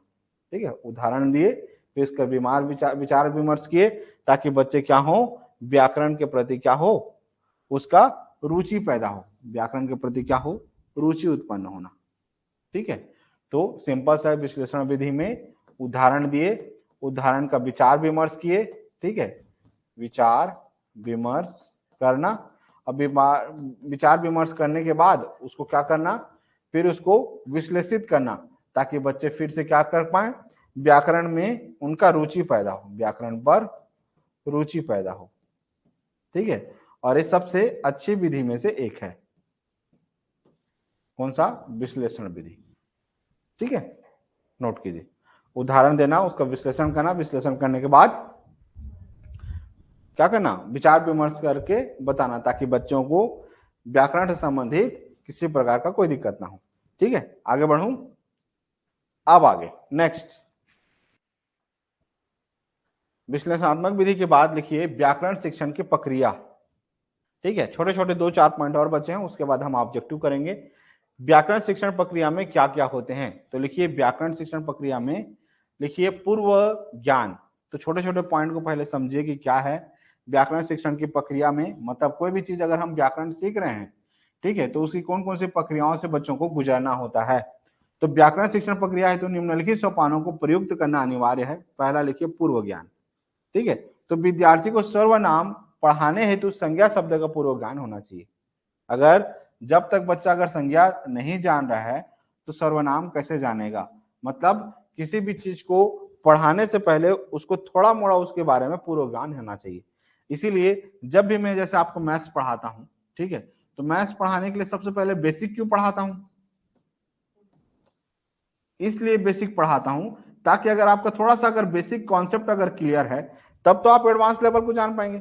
अगर बेसिक ही नहीं जान पा रहे और डायरेक्ट अगर एडवांस लेवल पे चले जाऊंगा तो आप समझ पाएंगे, नहीं समझ पाएंगे। इसीलिए जब भी अगर आप स्कूल में जब आप पढ़ाने जाएंगे या कहीं पे भी अगर आप किसी को भी सिखाते हैं तो सबसे पहले उनका बेसिक कॉन्सेप्ट क्लियर कर दीजिए ताकि उसके आधार पर उसके बाद आप उसमें जब एडवांस चीज सिखाएं तो वो चीज सीख पाए बच्चा। ठीक है, तो पहला क्या करना है, पूर्व ज्ञान, थोड़ा सा पहले उसको बेसिक चीजें आनी ही चाहिए। पता चला उसको ए फॉर एप्पल नहीं आ रहा और सीधा आपने सेंटेंस सिखा दिया। ठीक है, अब तो किसी भी चीज को जैसे एग्जाम्पल के लिए अगर सर्वनाम पढ़ाना है तो सबसे पहले बच्चे को क्या पढ़ाना पड़ेगा, हमको संज्ञा शब्द पढ़ाना पड़ेगा। और सरकारी स्कूलों में आप अक्सर देखते होंगे यहीं पर कमी हो जाती है। कैसे, बच्चा जैसे first class to 5th class अगर मान लीजिए कुछ भी नहीं पढ़ा, क्या फर्स्ट मतलब प्राथमिक शाला में अगर कुछ भी नहीं पढ़ पाया अच्छे से, हो सकता है कुछ घरेलू प्रॉब्लम हो या बच्चा स्कूल नहीं गया हो, XYZ कुछ भी प्रॉब्लम रहा हो, अगर प्राथमिक स्कूल में अगर नहीं पढ़ पाया और सीधा कहां पहुंच गया, माध्यमिक में, मतलब मिडिल 6 to 8th क्लास में पहुंच गया।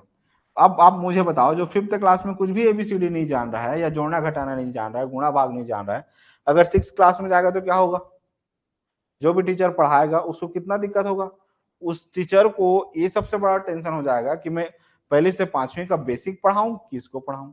जैसे मेरे यहाँ जब नवोदय सैनिक के आते हैं, ठीक है, बच्चे भले ही स्कूलों में टॉपर होते हैं, ठीक है, लेकिन जब यहाँ कंपटीशन एग्जाम की बात आती है तो उनको कुछ भी नहीं आता है कंपटीशन एग्जाम का कि कैसे काटना है, वो वही फिर वही लॉन्ग प्रेसेस आता है उनको। जैसे आप यहाँ आने के बाद शॉर्ट ट्रिक सीखते हैं ना, बच्चों के साथ भी वही होता है। तो इसीलिए मैं स्कूल के बच्चों को भी बोलता हूँ, माता पिता को भी बोलता हूँ कि आप पर्सन के पीछे मत भागिए, बच्चों को थोड़ा सा कॉम्पिटिशन ओरिएंटेड पढ़ाइए, बच्चों को थोड़ा सा नॉलेज गेन करवाइए। बच्चों को क्या कर रहे हैं, केवल रटवा रहे हैं रटवा रहे हैं रटवा रहे हैं, रटवाने के पीछे कभी मत जाइएगा। जब आप स्कूलों में जब पढ़ाएंगे तो इस पैटर्न को थोड़ा सा चेंज कीजिएगा, बच्चों को केवल परसेंट के पीछे मत भागने दीजिएगा, थोड़ा सा नॉलेज ओरिएंटेड कीजिएगा, उनका बेसिक एक फंडामेंटल क्लियर हो जाए। एक बार अगर फंडामेंटल क्लियर हो जाए तो उनका सब काम बन जाए। तो इसीलिए पूर्व ज्ञान बहुत जरूरी है। ठीक है, अगला प्रस्तावना, पूर्व ज्ञान के आधार पर प्रश्नों का विकास कराया जाता है। ठीक है, अगला उद्देश्य कथन। क्या उद्देश्य कथन से संबंधित क्या होता है, समयात्मक प्रश्न को मुख्य प्रकरण से संबंधित करते हुए उद्देश्य कथन बोले जाते हैं जो संक्षिप्त एवं सारगर्भित होते हैं। ठीक है, तो नोट कर लीजिए क्या, पूर्व ज्ञान, प्रस्तावना और उद्देश्य कथन। ठीक है, ये हो गया व्याकरण शिक्षण की प्रक्रिया। अब लिखिए रुचिकर बनाने के उपाय। जब भी आप व्याकरण अगर किसी को भी सिखाएंगे तो आप उसको रुचिकर कैसे बनाएंगे, प्रश्न उठता है।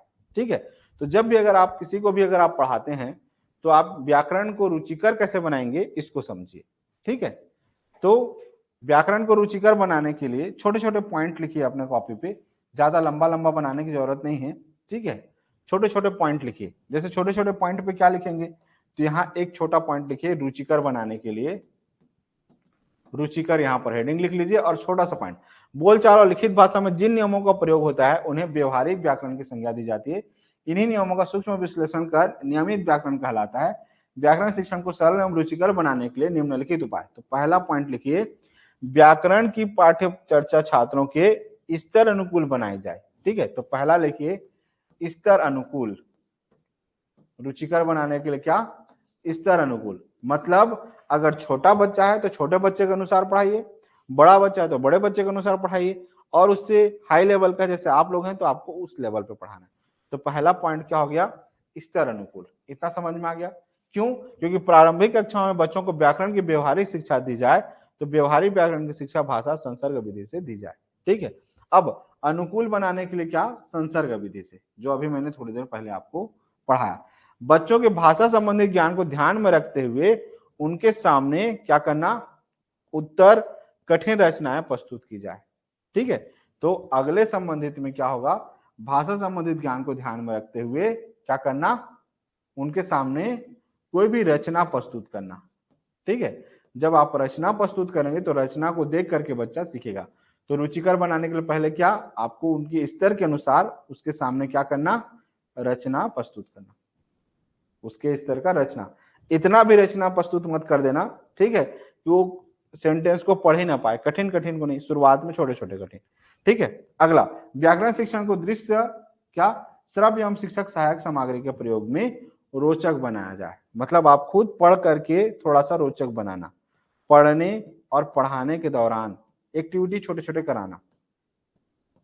ठीक है, कि एक्टिविटी लिख लीजिए। ठीक है, अगला पॉइंट, इतना समझ में आ गया? ये कितने पॉइंट हो गए, 3 पॉइंट हो गए। रुचिकर बनाने के लिए क्या, उसके स्तर अनुसार रचना, और यहां से समझ में आ गया क्या? अब नेक्स्ट पॉइंट, छोटे छोटे और पॉइंट लिख लो, ठीक है, जिससे आप रुचिकर बनाएंगे। नेक्स्ट पॉइंट लिखिए इसी को, छात्रों के अनुसार शिक्षण विधि का प्रयोग करना। ठीक है, छोटे बच्चे हैं तो छोटे बच्चों के अनुसार, और बड़े बच्चे हैं तो बड़े बच्चों के अनुसार, तो शिक्षण विधि का प्रयोग करना। ठीक है, हर बच्चों के स्तर के अनुसार शिक्षण विधि का प्रयोग करना। छात्रों को नियम एवं परिभाषाएं कंठस्थ कराने की अपेक्षा व्याकरण का व्यवहारिक ज्ञान देना। तो 5वां पॉइंट क्या कर लेंगे, व्यवहारिक ज्ञान पर ज्यादा फोकस करना, व्यवहारिक ज्ञान पर प्रयोग करना। बच्चों को सिखाए गए नियमों का अभ्यास कराना। तो 6वां पॉइंट क्या हो जाएगा, अभ्यास। ठीक है, ताकि उनके जहन पे बैठ जाएं। ठीक है, रोचक एवं भिन्न भिन्न प्रकार के अभ्यास कराया जाए, जैसे रिक्त स्थान की पूर्ति, वाक्य परिवर्तन, पर्यायवाची शब्द, वाक्य निर्माण करना, लिंग परिवर्तन करना, विलोम शब्द, ये सब क्या हो जाएंगे, इससे आपका जो व्याकरण जो सिखाने का जो प्रक्रिया होगा वो क्या हो जाएंगे, रुचिकर हो जाएगा। तो रुचिकर बनाने के लिए हमने क्या देखा, जो छोटे बच्चे हैं उन छोटे बच्चों को छोटे बच्चों के अनुसार पढ़ाना, बड़े बच्चों को बड़े बच्चों के अनुसार, उनके स्तर के अनुसार उनके सामने क्या करना, रचना प्रस्तुत करना। उस रचना में फिर बताना कि इसके क्या शब्द भेज है, इसके क्या लिंग है, इसमें क्या व्याकरण लगा हुआ है, कौन से काल का है, एवरीथिंग। ठीक है, रचना।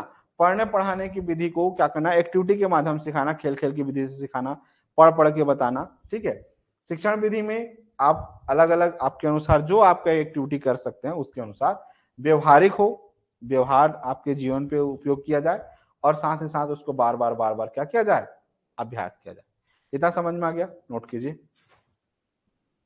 नेक्स्ट पॉइंट अगला देखिए, इसी के बाद संप्रेषण कौशल के विकास में व्याकरण का क्या महत्व है। तो संप्रेषण कौशल क्या बोलते हैं, संप्रेषण कौशल किसको बोलते हैं, क्या होता है संप्रेषण कौशल, बोलो। संप्रेषण का क्या मतलब होता है, कम्युनिकेशन, और कौशल का मतलब क्या होता है, स्किल। तो कम्युनिकेशन स्किल मतलब बोलचाल की जो भाषा है, या जो बोलचाल जब हम बोलते हैं, ठीक है, तो उससे व्याकरण कितना विकास होता है। ठीक है, तो संप्रेषण कौशल के विकास में व्याकरण का क्या महत्व है।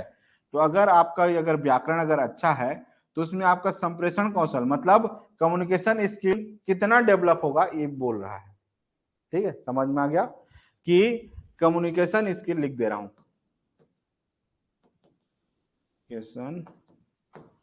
स्किल डेवलपमेंट में व्याकरण का क्या महत्व है ये बोल रहा है। ठीक है, अब अगर आपका व्याकरण अगर अच्छा है तो आपका कम्युनिकेशन स्किल क्या होगा, अगर खराब है तो आपका कम्युनिकेशन स्किल क्या होगा, ये बताना चाह रहा है। ठीक है, तो संप्रेषण कौशल मतलब कम्युनिकेशन स्किल, बालचाल की भाषा।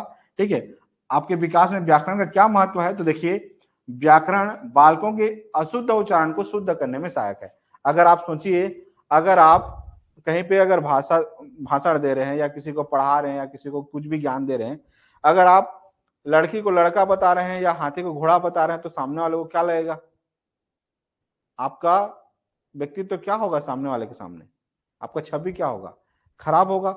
ठीक है, तो इसीलिए सबसे पहला क्या होगा कि अशुद्ध उच्चारण से कहां लेकर के जाता है, शुद्ध उच्चारण में। तो व्याकरण अगर अच्छा है तो आप क्या कर सकते हैं, शुद्ध और अशुद्ध में अंतर कर सकते हैं। दूसरा, व्याकरण शुद्ध और सही वाचन का अभ्यास कराने में सहायक।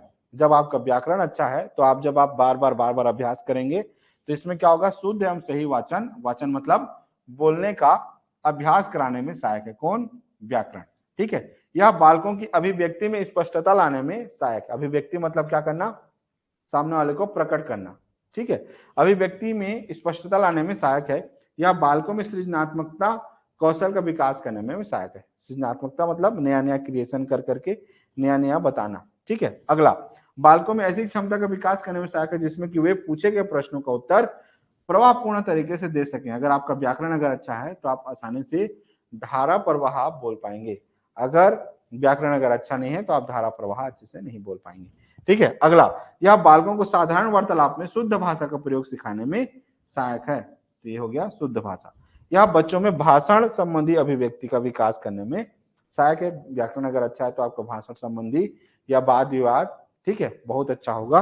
ठीक है, अगला, लोकोक्ति मुहावरे का प्रयोग भाषा को प्रभावी बनाने में सहायक होता है। जैसे बात बात पे जैसे मैं आप लोगों को बोलता हूँ ना, जैसे कभी जैसे मैं एग्जांपल उस दिन दिया कि जैसा जैसा घर द्वार वैसा वैसा दरवाजा, जैसे जैसे दे देता वैसे वैसे लड़का। अब अगर ये चीज अगर मुझे नहीं आता तो क्या होता, बातें उतना वजनदार नहीं हो पाती। समझ में आ गया।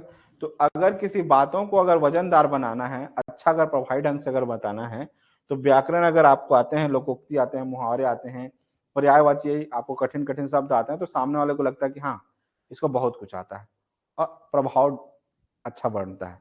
ठीक है, चलिए अगला, नेक्स्ट पॉइंट, इसी पे लेखन कौशल के विकास में व्याकरण का क्या महत्व है।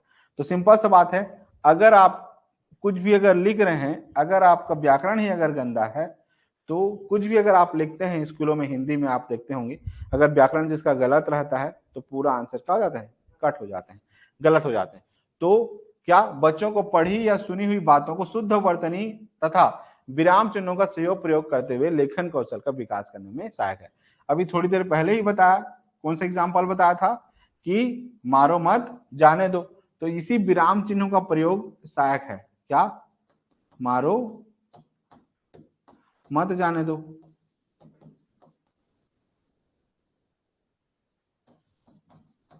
ठीक है, अब इसमें क्या है, शुद्ध वर्तनी। अगर सही अगर मैं बोला मारो मत जाने दो तो क्या हो जाएगा, सामने वाले को मारेंगे। अगर मैं बोलूंगा मारो मत जाने दो तो क्या होगा, ये हो गया शुद्ध वर्तनी, अगर हम सही बोल रहे हैं तब। ठीक है, अगर मैं गलत सलत पढ़ूंगा तो सामने वाला भी गलत सलत सुनेगा।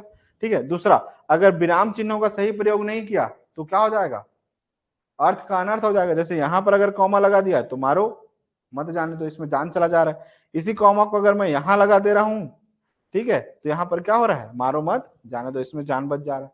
तो एक कॉमा का भी बहुत जरूरत है। ठीक है, कहीं पर क्वेश्चन मार्क लगा देते हैं, ठीक है, कहीं पर फुल स्टॉप लगा देते हैं, कहीं पर क्या, तो सबका प्रयोग आपको आना चाहिए। ठीक है, समझ में आ गया। आगे, बच्चों के लेखन में संज्ञा, सर्वनाम, क्रिया, विशेषण, प्रत्यय, उपसर्ग, तत्सम, तद्भव शब्द आदि के प्रयोग में उनके लेखन कौशल में विकास में सहायक है। अगर इतना सब कुछ अगर नहीं जान रहे हैं तो आपका लेखन शैली का होगा, अच्छा नहीं होगा। यह बच्चों में विभिन्न संदर्भों में शब्दों की समझ को पैदा करने में सहायक है। तो उसके बाद बच्चों की लेखन शैली में मुहावरे का प्रयोग करने का शिक्षण देकर के उनके लेखन कौशल को विकास में सहायक होता है। ठीक है, तो इस तरीके से अगर आपका व्याकरण अगर अच्छा है तो आपका लेखन कौशल भी बहुत अच्छा होगा। इतना समझ में आ गया। अब सारे के सारे बच्चे एक बार पेज को पलटिए। अब हम देखेंगे विगत वर्षों के जितने जो प्रश्न पूछे गए हैं उन सभी के सभी का आंसर आप लोगों को देना है और फिर लास्ट में हम आपको आंसर बताएंगे। ठीक है, एक बार फटाफट क्विक रिवीजन करते हैं क्योंकि समय ज्यादा हो चला है। ठीक है, हम फटाफट एक बार हल्का हल्का फिर से मैं बता दे रहा हूं कि हमने अभी क्या क्या देखा। सारे के सारे बच्चे पेज को पलटिए कि भाषा अधिगम में व्याकरण की क्या भूमिका है। सारे के सारे बच्चे एक बार क्विक रिवीजन करें ताकि अभी जब हम ऑब्जेक्टिव करें तो आपको उसका आंसर आप दे पाए। तो हमने अभी क्या देखा, भाषा किसे कहते हैं, भाषा के बारे में अभी आपने देखा। व्याकरण किसे कहते हैं, व्याकरण को देखा। महर्षि पतंजलि ने क्या कहा उसको भी देख लो कि अभी अगर ऑब्जेक्टिव में आया तो क्या बोलोगे। डॉक्टर स्वीट ने क्या कहा कि व्याकरण भाषा का व्यवहारिक विश्लेषण अथवा उसका शरीर का विज्ञान है। महर्षि पतंजलि ने क्या कहा इसको देख लीजिए। डॉक्टर स्वीट ने क्या कहा इसको, डॉक्टर जयगर ने क्या कहा, कामता प्रसाद जी ने क्या कहा, इसको आप अभी आपने पढ़ा। साथ ही साथ मैंने क्या बताया कि भाषा अधिगम में व्याकरण की क्या भूमिका है। ठीक है, अब इसमें हम लोग क्या क्या सीखते हैं इसके छोटे छोटे पॉइंट मैंने बताया आपको। साथ ही साथ मैंने बताया कि व्याकरण शिक्षण के उद्देश्य क्या क्या होते हैं। ठीक है, साथ ही साथ मैंने बताया व्याकरण के कौन कौन से अंग होते हैं, व्याकरण शिक्षण की कौन कौन सी विधियां होती हैं, निगमन विधि क्या होता है, सूत्र विधि क्या होता है, पुस्तक विधि क्या होता है, आगमन विधि में क्या करते हैं, आगमन विधि के कौन कौन से 4 पद होते हैं, भाषा संसर्ग विधि क्या होती है। ठीक है, उसी के साथ साथ हमने देखा प्रयोग विधि क्या होती है, सहसंबंध विधि क्या होती है, प्रत्यक्ष भाषा शिक्षण विधि क्या होती है, समवाय विधि क्या होती है, खेल विधि क्या होती है। ठीक है, उसके बाद व्यवहारिक व्याकरण शिक्षण विधि में विश्लेषण विधि में क्या होता है इसको हमने देखा, व्याकरण शिक्षण प्रक्रिया, और साथ ही साथ इतने सारे जो चीजें हमने जो देखा उन सबको अभी हम अभी ऑब्जेक्टिव में करेंगे। तो सारे के सारे बच्चे अगर तैयार हैं तो हम इधर जो एप्लीकेशन वाले जितने जो बच्चे पढ़ रहे हैं सभी के सभी बच्चों को आंसर देना ही देना है। ठीक है, समझ में आ गया। अब लिखिए विगत वर्षों में पूछे गए प्रश्न का 15 से लेकर के 30 तक, टोटल मैं 15 क्वेश्चन दूंगा। ठीक है, उस 15 क्वेश्चन को आपको आंसर लिखते चलना है और लास्ट में आप लोग मैच करके बताइएगा कि आपका आंसर क्या होगा। हम थोड़ा सा पैटर्न को चेंज कर रहे हैं। पहले क्या होता था कि हम क्वेश्चन देते थे, पहला ही क्वेश्चन, उसके बाद तुरंत आंसर दे देते थे तो बच्चे चीटिंग करते थे। तो इसीलिए हम थोड़ा सा आपको चीटिंग को बनाने के लिए हम 15 से लेकर के 30 तक का क्वेश्चन बताएंगे, उसका लास्ट में आपको आंसर बताना होगा। तो चलिए सारे के सारे बच्चे बताइए, भाषा शिक्षण की कौन सी विधि मातृभाषा को मध्यस्थ बनाए बिना दूसरी भाषा को सिखाने पर बल देती है। सीटेट जून 2000 कब का है, 2011 का। द्विभाषीय विधि, अनुवाद विधि, व्याकरण एवं अनुवाद विधि या प्रत्यक्ष विधि। सारे के सारे बच्चे अपने कॉपी में आंसर लिखिए और जो बच्चे यूट्यूब चैनल पे पढ़ रहे हैं साथ साथ आंसर भी दीजिए। ठीक है, और लास्ट में फिर आपके आंसर को मैच कीजिएगा कि आपने कितना सही बनाया है। अभी भी आंसर दीजिएगा, लास्ट में भी आंसर दीजिएगा कि भाषा शिक्षण की कौन सी विधि मातृभाषा को मध्यस्थ बनाए बिना दूसरी भाषा को सिखाने पर बल देती है। द्विभाषी विधि, अनुवाद विधि, व्याकरण एवं अनुवाद विधि या प्रत्यक्ष विधि। आपने सभी के सभी ने आंसर लिख लिया, हो गया, आगे बढ़ूं।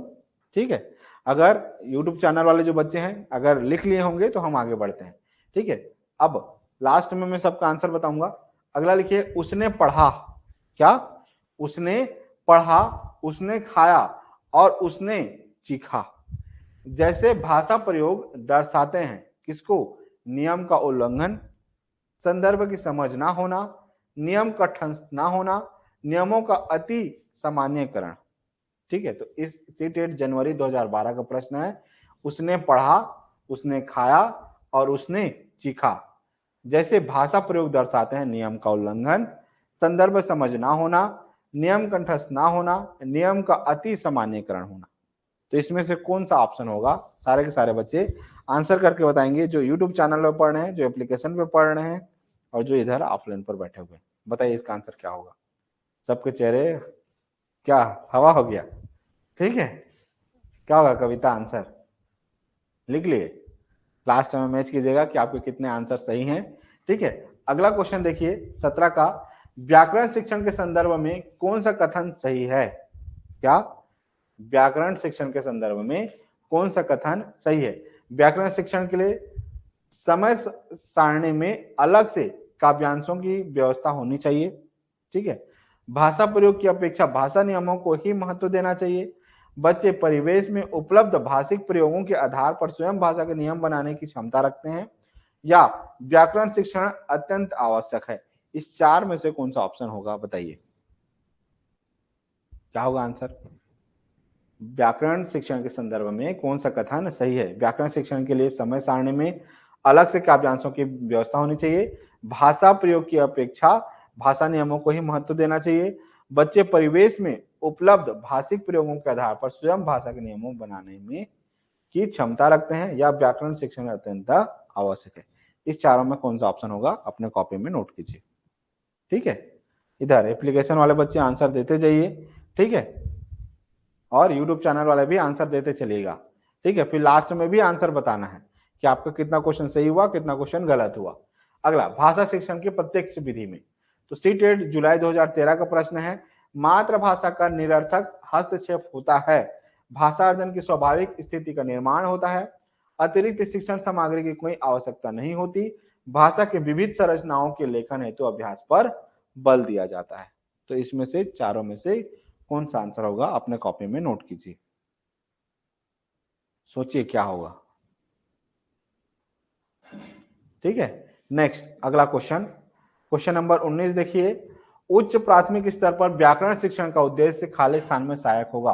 सीटेट फरवरी 2014 का प्रश्न है, भाषा के नियमबद्ध प्रकृति को अत्यधिक महत्व देने में, भाषा की प्रकृति, प्रकार और व्याकरणिक नियमों को कंठस्थ करने में, व्याकरण की परिभाषाओं को कंठस्थ करने में, भाषा के नियमबद्ध प्रकृति को समझने और उसका विश्लेषण करने में। तो इसमें से कौन सा आंसर होगा बताइए।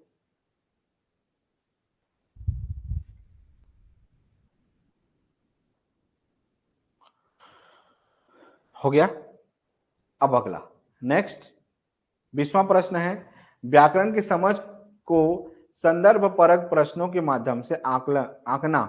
सीटेट फरवरी 2015 का प्रश्न है कि व्याकरण की समझ को संदर्भ परक प्रश्नों के माध्यम से आंकना पूर्णतः उचित है, आंशिक रूप से उचित है, पूर्णतः असंभव है, या बिल्कुल अनुचित है। तो इस चारों में से क्या आंसर होगा अपने कॉपी में नोट कीजिए।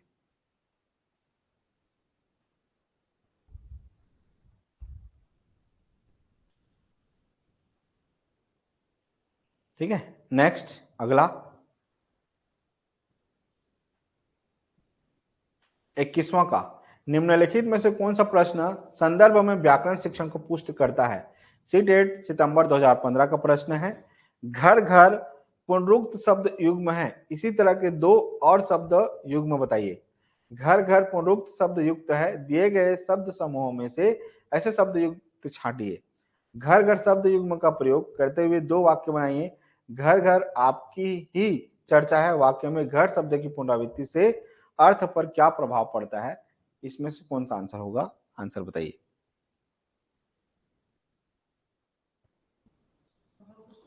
निम्नलिखित में से कौन सा प्रश्न संदर्भ में व्याकरण शिक्षण को पुष्ट करता है?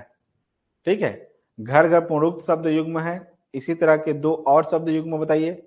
घर घर पुनरुक्त शब्द युग्म है, दिए गए शब्द समूह में से ऐसे शब्द युग्म छाटिए। घर घर शब्द युग्म का प्रयोग करते हुए दो वाक्य बनाइए।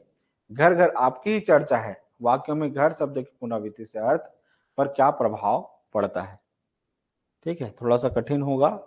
ठीक है, कुछ समझ में नहीं आ रहा होगा, बट कोई बात नहीं। ठीक है, हवा उड़ जा रहा है, चलिए कोई बात नहीं।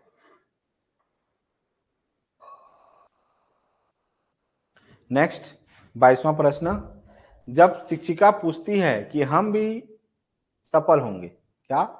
जब शिक्षिका पूछती है कि हम भी सफल होंगे, इस वाक्य में भी लगने से अर्थ में क्या अंतर है? इस वाक्य में भी लगने से अर्थ में क्या अंतर है? तो इसका आशय है कि शिक्षिका बच्चों को अवलोकन क्षमता के अवसर देना चाहती है, भाषा की बारीकियां समझाना चाहती है, व्याकरण सिखाना चाहती है, परीक्षा के लिए तैयार करना चाहती है। ठीक है। क्या? जब शिक्षिका पूछती है कि हम भी सफल होंगे, क्या हम भी सफल होंगे, इस वाक्य में भी लगने से अर्थ में क्या अंतर आता है? तो इसका आशय है कि शिक्षिका बच्चों को अवलोकन क्षमता के अवसर देना चाहती है, भाषा की बारीकियां समझाना चाहती है, व्याकरण सिखाना चाहती है, परीक्षा के लिए तैयार करना चाहती है। क्या होगा इसका आंसर बताइए। सीटेट सितंबर 2015 का प्रश्न है।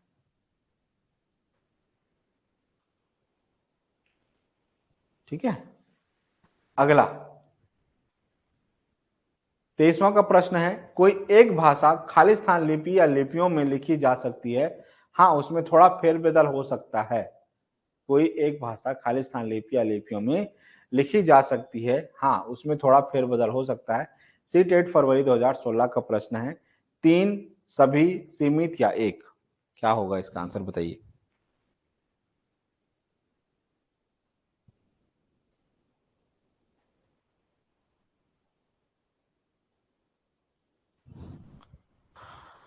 क्या होगा, लिख लिए।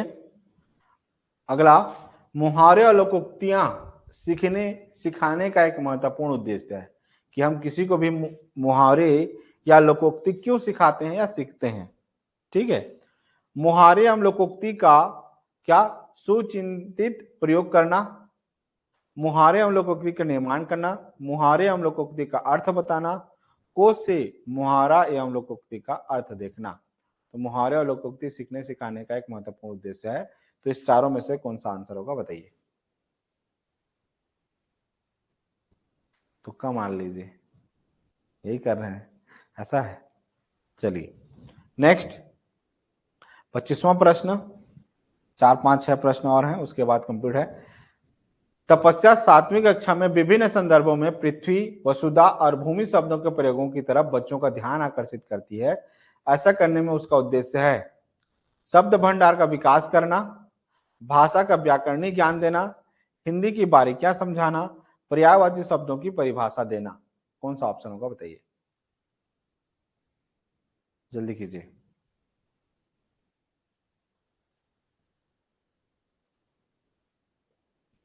हो गया, आगे बढ़ूं। नेक्स्ट 26वां प्रश्न, 26वां प्रश्न कह रहे हैं कि उच्च प्राथमिक स्तर पर व्याकरण सिखाने की किस विधि को आप सर्वाधिक महत्वपूर्ण एवं उपयोगी पाते हैं। सीटेट जुलाई 2019 का प्रश्न है। उच्च प्राथमिक स्तर पर व्याकरण सिखाने की किस विधि को आप सर्वाधिक महत्वपूर्ण एवं उपयोगी पाते हैं।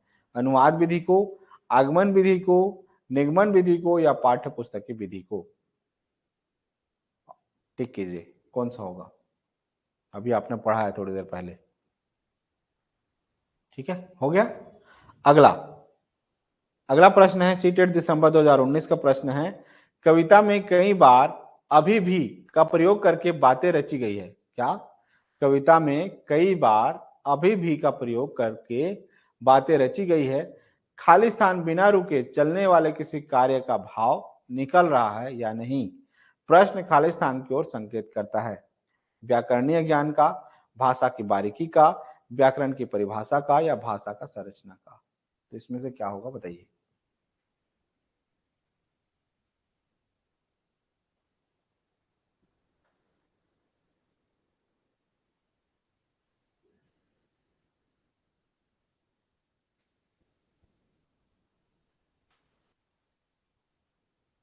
हो गया। नेक्स्ट 28वां क्वेश्चन। ठीक है, 28वां क्वेश्चन क्या कह रहा है। संदर्भ में व्याकरण की किस पर बल देता है। संदर्भ में व्याकरण किस पर बल देता है। पाठ के अंत में दिए समस्त भाषा अभ्यास को पूर्ण करवाने में, पाठ पढ़ाते समय प्रसंगवश आने वाले व्याकरणीय बिंदुओं को स्पष्ट करने पर, पाठ के अंत में समस्त व्याकरणीय बिंदुओं को स्पष्ट करने पर, पाठ के दौरान आए समस्त व्याकरणिक बिंदुओं की परिभाषा बताने पर। तो क्या होगा इसका आंसर बताइए।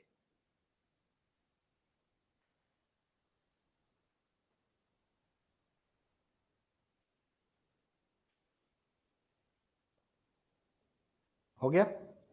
नेक्स्ट 29वां प्रश्न थोड़ा सा बड़ा है। ठीक है, इसको ध्यान से समझिएगा और इसका आंसर दीजिएगा। ठीक है, पूरे स्क्रीन पर नहीं आ रहा है,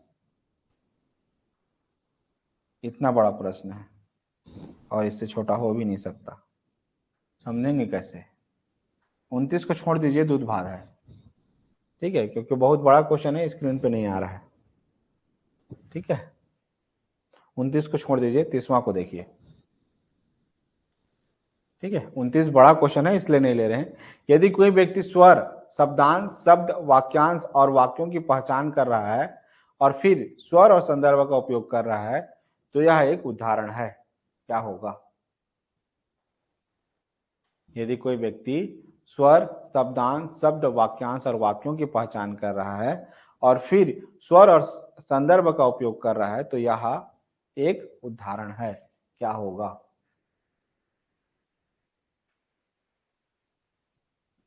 टॉप डाउन प्रोसेसिंग का, बॉटम अप प्रोसेसिंग का, अनुमानित डिकोडिंग का या एकीकृत डिकोडिंग का?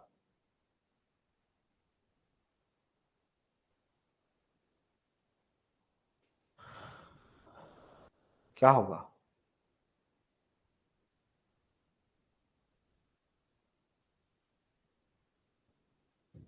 हो गया। अब आंसर पर आते हैं। ठीक है, जितने जो बच्चों ने बनाया है अच्छी बात है, जो बच्चे नहीं बना पाए हैं इधर आंसर देखिएगा। ठीक है,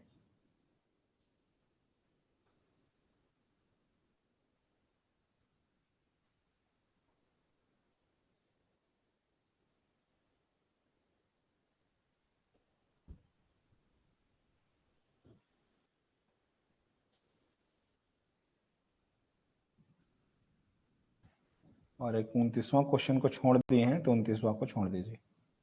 इतना क्वेश्चन को मैच कीजिए। 15 का आंसर सारे के सारे बच्चे, जितने जो बच्चे यूट्यूब चैनल पर पढ़ रहे हैं अपने कॉपी में चेक कीजिए। अगर आपने 15 का अगर क्वेश्चन का अगर आंसर आपने 3 टिक किया हुआ है मतलब आपने सही टिक किया हुआ है। ठीक है, 15 का आंसर क्या होगा? 3। ठीक है, अगला नेक्स्ट 16 का अगर आपने 4 टिक किया होगा तो सही है। 17 का 3 चेक करते चले रहे हैं। ठीक है, 18 का 2। ठीक है, 19 का 4, 20 का 1। ठीक है, 21 का 4, 22 का 2, 26 का 23 का 2, 24 का 1, 25 का 1, उसके बाद 26 का 2, 27 का 2, 28 का 2 और सीधा 30 का 2। अब टोटल काउंट कीजिए कि आपने टोटल देखिए 5 और 5 10 और 10 और कितना हो गया ये 4 14 और 1 15। टोटल 15 क्वेश्चन में आपका आंसर कितना आ रहा है उसको देखिए। और जितने जो बच्चे चाहे गलत बना हो चाहे सही बना हो अपने आंसर कमेंट बॉक्स में जरूर दीजिएगा कि आपने टोटल 15 क्वेश्चन में आपका आंसर कितना सही आया है उसको जरूर बताइए।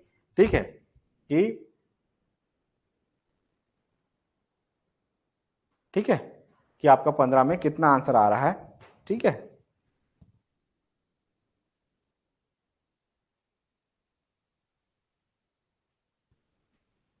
ठीक है, बहुत बढ़िया। 50% आंसर आ रहा है, बढ़िया है।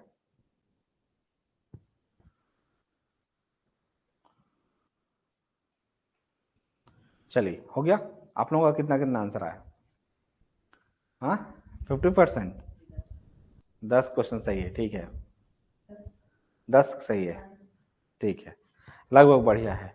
अगर पहली बार पढ़ करके अगर 10-11 क्वेश्चन अगर जिसका सही हो रहा है या 8-9 क्वेश्चन भी अगर सही हो रहा है मतलब 50+% अगर सही हो रहा है मतलब जो बच्चे 7 या 7 से प्लस अगर जा रहे हैं ठीक है मतलब बढ़िया है, आप सही ढंग से पढ़ रहे हैं, सही क्लास अटेंड कर रहे हैं।